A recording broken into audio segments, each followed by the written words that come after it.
Hey, I just want to come in here and I want to talk about the myth. I want to bust that myth about attracting toxic people. You know, that language has been being used a lot lately about you attract toxic people like you're a magnet. And it's like it's almost like really it's about like blaming the victim here. And I listen, I'm guilty too of using that language. And after, thinking about it, researching about it, considering it, I've kind of restructured how I talk about this and even how I think about it.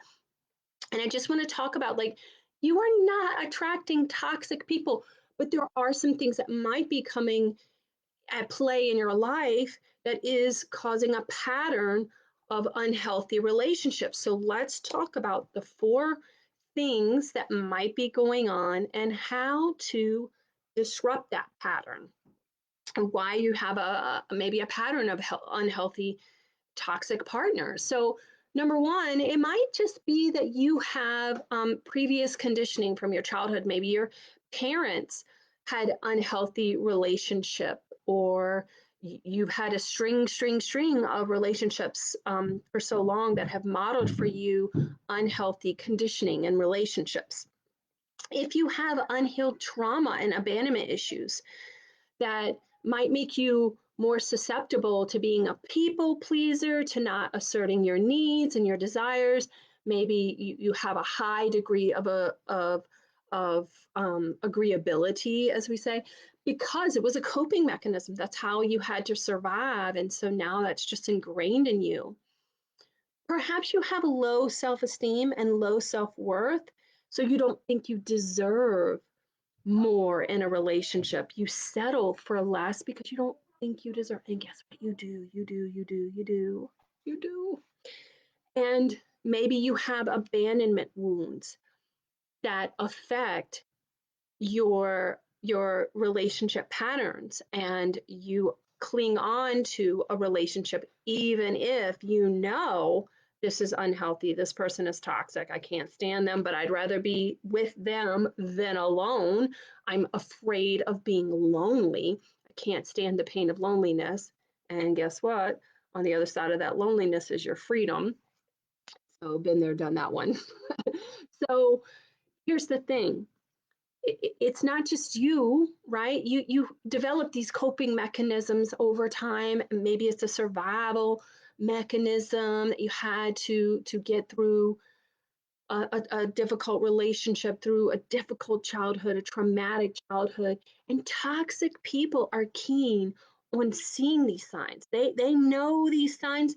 Listen, they've done studies on these people and have that these people even can tell by the way someone carries themselves and the way they walk whether they are whether they will target that person. So I mean, they're very keen at picking these people out and knowing the unconscious signals that we send out into the world. They know how to pick up on that. So the good news is, when you do the inner child healing, when you do the reparenting, when you release your trauma, when you feel that abandonment wound and you become more confident, you become more secure, and you've done the inner work to build your self worth so that you can have strong boundaries and assert your needs and wants, you'll repel those toxic people.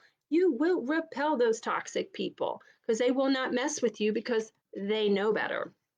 And listen, the keenest way, the biggest red flag that you can know right here, right now, today, tomorrow, in this moment is, when you're on a date with someone, if you have a history of unhealthy relationships, one of the biggest things that you can keep in your mind as you are going into the dating pool, dipping that little toe in there, you can say to yourself, does this person's actions align with their words? Do their words and their actions align?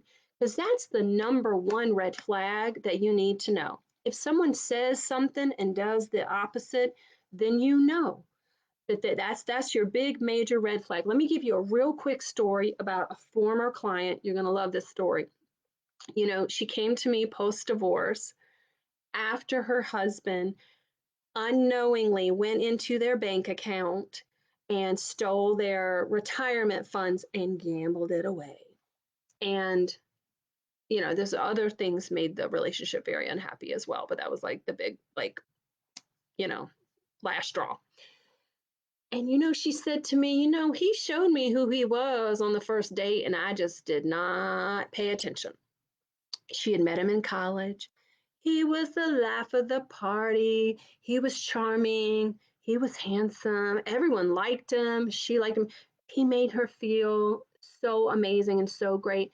And you know what she told him that night? She said, he told her that first day, he said, he would, he was lying to his parents and saying he was in college but had dropped out months and months before and was just living off of their money, was sucking off of his parents. Now, there was the big red flag, right? If he can take advantage of the people who supposedly love him the most and are sacrificing the most, if he can do that, imagine what he would do to other people, right?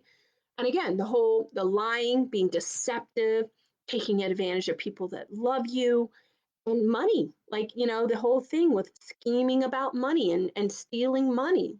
I had all, like, right, if we're paying attention to those patterns, people will show you. And that's just one little story.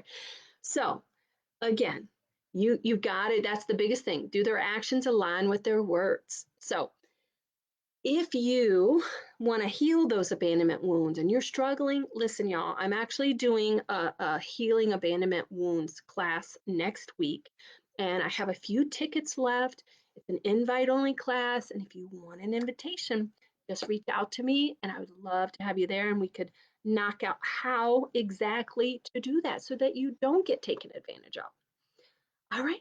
I will talk to y'all later. Have a great week.